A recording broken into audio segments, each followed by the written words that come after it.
திமுகவை வீழ்த்தும் சக்தி அதிமுகவிடம் இருக்கிறது என்பதை உணர்ந்துதான் பாரதிய ஜனதா கட்சி அதிமுகவுடன் கூட்டணி இணைந்துள்ளது. அடுத்த ஆட்சி அதிமுக தான் என்று திமுகவினரே கூறி வருகின்றனர். முன்னாள் அமைச்சர் கோவில்பட்டி சட்டமன்ற உறுப்பினர் கடம்பூர் ராஜு பேச்சு. தூத்துக்குடி மாவட்டம் கோவில்பட்டி கிருஷ்ணா நகரில் உள்ள அதிமுக வடக்கு மாவட்ட அலுவலகத்தில் மேற்கு ஒன்றிய செயலாளர் அழகர்சாமி தலைமையில் 2 பூத் கமிட்டி உறுப்பினர்கள் கூட்டம் மற்றும் கடலையூர் சாலையில் மத்திய பகுதி ஒன்றிய செயலாளர் பழனிசாமி தலைமையில் தூத்துக்குடி அதிமுக வடக்கு மாவட்ட பூத் கமிட்டி உறுப்பினர்கள் ஆலோசனை கூட்டம், லாயல் மில் காலனியில் 5 பூத் கமிட்டி உறுப்பினர்களுக்கு நடைபெற்ற ஆலோசனை கூட்டத்தில் தூத்துக்குடி அதிமுக வடக்கு மாவட்ட செயலாளரும் முன்னாள் அமைச்சரும் கோவில்பட்டி சட்டமன்ற உறுப்பினருமான கடம்பூர் ராஜு கலந்து கொண்டு பூத் கமிட்டி முகவர்களுக்கு ஆலோசனை வழங்கி பூத் முகவர்களுக்கான படிவங்களை பெற்றுக்கொண்டு 2026 சட்டமன்ற தேர்தலில் வெற்றி பெறுவதற்கான வழிமுறைகள் குறித்து பூத் கமிட்டி முகவர்களுக்கு ஆலோசனை வழங்கினார். பூத் கமிட்டி முகவர்கள் ஆலோசனை கூட்டத்தில் தூத்துக்குடி அதிமுக வடக்கு மாவட்ட செயலாளர் முன்னாள் அமைச்சர் கோவில்பட்டி சட்டமன்ற உறுப்பினர் கடம்பூர் ராஜு பேசுகையில், அதிமுக வெற்றி பெற்றால் நாட்டுக்கு நல்லது, திமுக வெற்றி பெற்றால் அவர்கள் வீட்டுக்குத்தான் நல்லது. பொய்யான வாக்குறுதிகளை கொடுத்து திமுக ஆட்சிக்கு வந்துவிட்டது. இனி மக்கள் ஏமாற மாட்டார்கள். அதற்கான தேர்தல் தான் 2026 தேர்தல். திமுகவை வீழ்த்தும் சக்தி அதிமுகவிடம் இருக்கிறது என்பதை உணர்ந்துதான் பாரதிய ஜனதா கட்சி அதிமுகவுடன் கூட்டணி இணைந்துள்ளது. திமுக ஆட்சியை அகற்ற வேண்டுமென்றால் அதிமுகவால் மட்டும்தான் முடியும் என்று மத்திய அமைச்சர் அமித்ஷா தெரிவித்துள்ளார். ஊழல் செய்த அமைச்சர்கள் வீட்டில் ரெய்டுகள் தொடங்கியுள்ளது. டாஸ்மாகில் 40,000 கோடி ஊழல் நடந்துள்ளதாக மத்திய அமைச்சர் அமித்ஷா தெரிவித்துள்ளார். தமிழகத்தில் சட்டம் ஒழுங்கு கடுமையாக பாதிக்கப்பட்டுள்ளது. காவல்துறையினர் குடும்பத்திற்கு பாதுகாப்பு இல்லாத சூழ்நிலை உள்ளது. அடுத்த ஆட்சி அதிமுக தான் என்று திமுகவினரே கூறி வருகின்றனர் என்றார்.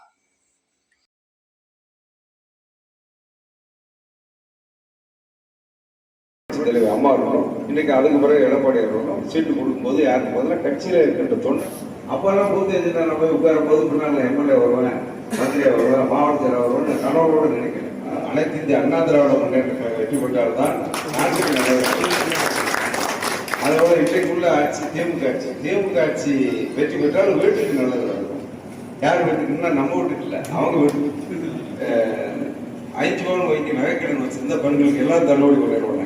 அது பாவம் தாய்மார்கள் ஆசைப்பட்டு வைக்காதவங்கெல்லாம் போய் இருக்கிற காலத்தில் கம்பளம் மூக்குத்தி இன்னும் சொல்ல போனா தாலிக்கு குடி வரை கொண்டு வச்சுட்டாங்க. அன்னைக்கு என்ன சொன்னாரு எடப்பாடி அம்மா பொங்கல் பரிசு தொகுப்பு முதல்ல தமிழ்நாட்டில் ஒரு குடும்பம் கூட பொங்கல் சாமான் இல்லாமல் பொங்கல் கொண்டாடாமல் இருக்கக்கூடாதுன்னு சொல்லி ஒரு பையில 16 வகை பொருட்களை கொடுத்து பொங்கல் பரிசு தொகுப்பை கொடுத்து 100 ரூபாய் கொடுத்து ஆரம்பிச்சு வச்ச ஒரே முதல்ல அதனால எந்த ஒன்றும் செய்யுது. அதான் எடப்பாடியார் அம்மா இறந்த பிறகு அடுத்த முதலமைச்சர் வந்தவொடனே அடுத்த வருஷம் 1000 ரூபாய் கொடுத்தாரு. அதுக்கு அடுத்து கொரோனா வந்துச்சு. எங்கிட்ட எவ்வளவு கொடுக்கலான்னு 2000 ரூபாய் கொடுப்போம் மந்திரி கூட சேர்த்து 2000 ரூபான்னு சொன்னதை கூட 500 ரூபாய் சேர்த்து 500 ரூபாய் தவிர 2500 ரூபாய் கொடுத்த முதலமைச்சர் எடப்பாடி. முதலமைச்சர் இன்னைக்கு உள்ள முதலமைச்சர் ஸ்டாலின், இதே ஸ்டாலின் தான். அன்னைக்கு எதிர்ப்பு தலைவர் இந்த ஸ்டாலின் தானே முதலமைச்சர். அவர் வேற இவர் வேற டூப் அப்பா இவரு ஒரிஜினல் தானே. அவன் சினிமா மாதிரி டூப் போட்டு நடிக்க முடியுமா? அந்த ஸ்டாலின் வேற இந்த ஸ்டாலின் வரல கிடையாது. இதே ஸ்டாலின் அன்னைக்கு இயற்கை தலைவர் என்ன சொன்னார் தெரியுமா? ஏன் 2000 ரூபாய்க்கு 5000 ரூபாய் கோடி இருந்தாரு. அதை பார்த்தாங்க நம்ம தாய்மார்கள் சகோதரிகள். ஏப்பா நீ கடன் தள்ளுபடி பண்ணிருக்காரு, நம்ம பிள்ளைகளுக்கு வரல கடன் தள்ளுபடி ஆகிடுவாரு, 5 பவுன் நகைக்கடை தள்ளுபடி பண்ணணுங்க, நீட்டு தள்ளுபடி இவங்க 10 வருஷமா இருந்து செய்யலையா? ஒரு 5000 தாரங்கார மகாராஷ்டிரா புண்ணியவாளை போட்டு கொடைவள்ள அள்ளி கொடுத்துருவாரு சொல்லி கொஞ்சம் ஓட்ட போட்டாங்க. இப்படி ஏமாத்தி மக்களை ஓட்டு வாங்கி ஒண்ணுமே செய்யணும். ஆக இந்த வகையில தான் இந்த தேர்தல், இந்த நிலையில தேர்தல் வந்தா மக்கள் ஒழுவோட தான் ஏமாறும். யாராவது நடைமுறையிலேயே நம்மளை யாராவது பக்கத்து வீட்டுக்காரங்க சொந்தக்காரங்க யாராவது ஏமாத்திட்டா ஏமாந்துருவோம். ஏமாந்த பிறகு வருவாய் நல்லா இருப்பாங்களா சொல்லி நம்ப வச்சு என்ன ஏமாத்திட்டாங்க. சரி இருக்கட்டும், நம்ம ஒரு காலம் வராதா அவனு பேசுவோமா இல்லையா? பேச வரும்போது அந்த காலத்தை தீர்ப்போமா தீர்க்க மாட்டோமா? அந்த காலம் தான் 2026 சட்டமன்ற தேர்தல் வருது. நம்ம கடனை தீர்க்க வேண்டிய காலம் இந்த தேர்தல் இருக்கும்போது தேர்தல் கூட்டணி அவங்க என்ன சொல்றாங்க? பிஜேபி திமுக ஆட்சி நாட்டில் இருக்கவே கூடாது, அறவே இருக்கக்கூடாதுன்னு சொல்லி அதுக்கு கூட்டணி. அது யாரு சரியான ஆளுனா அது எடப்பாடியார் அதிமுக தான் அது கட்சி. இவ்வளவுதான் அதை சாதிக்க முடியும். சக்தி யாருக்கு சொன்னால் தமிழகத்தில் அனைத்து இந்திய அண்ணா திராவிட முன்னேற்ற மட்டும்தான் இருக்கு. இதை தெரிஞ்சுதான் அவர் அமித்ஷா சொல்றாரு திமுக ஆட்சியை வீட்டுக்கு அனுப்பணும். இன்னைக்கு ஆரம்பிச்சாங்க ரெய்டு. இன்னைக்கு ஒரு மந்திரி உள்ள ரெய்டு 10,000 கோடி எடுத்த மாதிரி சொல்றாங்க. வேற ஒருத்தர் கஞ்சா கடத்துல ஒருத்தர் பிடிச்சாங்க ஜாபர் சாதிக்குன்னு போதைப் பொருள். அவன் பிடிபடும் போது 2600 கோடி ரூபாய். டாஸ்மாக் ஊழல் 40,000 கோடின்னு அமித்ஷா சொல்லிட்டு போயிருக்காரு. இனி தோண்டதான் புதையல் வரும். மக்கள் வரி பணத்தை கொள்ளையடிச்சு அந்த குடும்பம் மட்டும் நல்லா இருக்குங்கிறத மக்கள் புரிஞ்சுக்கிட்டாங்க. தேர்தல் வாக்குறுதியை நிறைவேற்றல கோபம் இருக்கு. சட்டம் ஒழுங்கு கெட்டு குட்டிச்சு வர பிரச்சனை. இந்த மின்சார கட்டணம் இவங்க ஆட்சி பார்த்தாலும் 3 தடவை ஏற்றிட்டாங்க. பால் விலை ஏற்றிட்டாங்க. வீட்டு வரி இன்னைக்கு டிடிசிக்கு அப்ரூவல் வாங்க முடியல. சும்மா பிளாட் போட்டு கிராமத்தில் போய் வந்தால் இப்போ கூட 2 பேரை பார்த்தாங்க. அது வாங்க முடியும். அதுக்கு என்ன கட்டிக்குது? நம்ம நிலம் வாங்குற வைக்கும் ஒரு மந்திரிக்கு மாவட்டத்தில் உள்ள மந்திரிக்கு ஒரு ஏக்கருக்கு இவ்வளோன்னு கொடுத்தாதான் அங்கே அப்ரூவல். எங்களுக்கு இந்த போதைப் பொருள் நடமாட்டத்தால சிறுமிகள் கொடுத்து சின்ன பிள்ளைங்க பெரிய கொடுமை. 6 வயசு நேரத்துக்கு வந்து பார்த்தா 5 வயசு குடும்பைக்கு நைட் டிவி பார்த்துட்டு 5 வயசு சிறுமிக்கு பாலியல் பண்பு.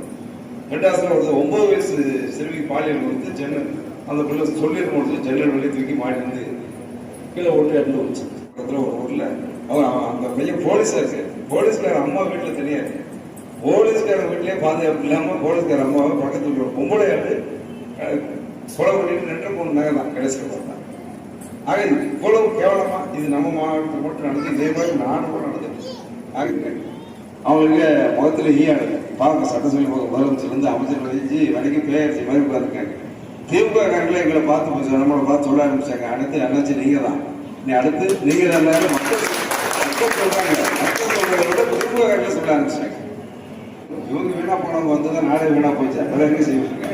அதோட முன்னாள் முதலமைச்சர் எடப்பாடியார் அந்த உத்தரவாதம் சொல்ல சொல்லிருக்காரு. அவரோட சேர்ந்து நானும் சொல்றேன், தேர்தல் முடிஞ்ச உடனே அவங்க கல்விக்கு ஏற்ப வேலை வாய்ப்பை நிச்சயமாக பெற்று தருகின்ற பணியை நான் செய்வேன்.